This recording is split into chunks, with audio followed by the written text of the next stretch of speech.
In this video, we have the integral of cosine to the fifth of x times sine squared of x, a trig integral, and how you set this up is going to depend on the powers. The cosine has an odd power, the sine has an even power. So we'll do this. At the sine squared of x, I'm going to take one power of the cosine out of here, so this will become cosine to the fourth of x. So the cosine squared of x dx will be separate here. And I just want a cosine there. Because I'm looking for a U-substitution here. I'm going to let U equal to sine of x. Then du would equal to the derivative of sine would be cosine of x dx. So now cosine of x dx, that's right here. That's going to be my du. So this will be du. And then this right here, I'm going to break this up into cosine squared. Okay, so that'll be a square there. So this will be cosine squared, quantity squared. That'll give me to the fourth power here. And then cosine squared can be replaced by 1 minus sine squared of x. So here we have it then. Got sine squared of x from right here. Cosine to the fifth, I broke it up, took one of the cosines over here on the side. So this left me with cosine to the fourth, and I'm breaking that up into cosine squared, quantity squared. So this is what I replaced cosine squared by. And the reason I did that, of course, is because I want everything in terms of u. So sine of x, that's your u. So the sine squared, I can replace it by u squared.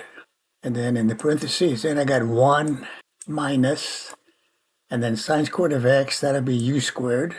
And of course, the cosine of x dx on the side, that's from over here. That's your du.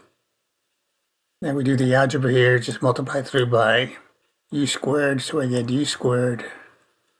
And then u squared times minus u squared is u to the fourth. Okay, so I got a square here. So I'll multiply this out then. This will be 1 minus 2u squared. Then u squared squared will give me u to the fourth. And then we continue with the algebra here. Multiplied by u squared, this will give me a u squared when u squared times 1 minus, then times the 2u squared will give me a 2 u to the fourth. It's going to be plus u squared times u to the fourth, give me a u to the sixth. And now we're ready to integrate with respect to u. So simply add 1 to the exponents and then divide by that. So this will be, so equal to u to the third over 3 minus, add 1 to the exponent, u to the fifth, divide the minus 2 by 5, add 1 to the sixth for the next one, that's u to the seventh, and divide by 7. And we have the constant of integration. And that's pretty much the answer in terms of u. No matter what kind of substitution you do, you always have to go back to the original variable,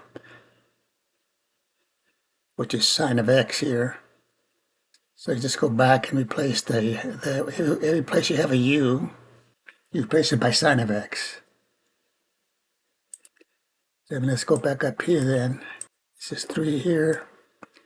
I got sine of x.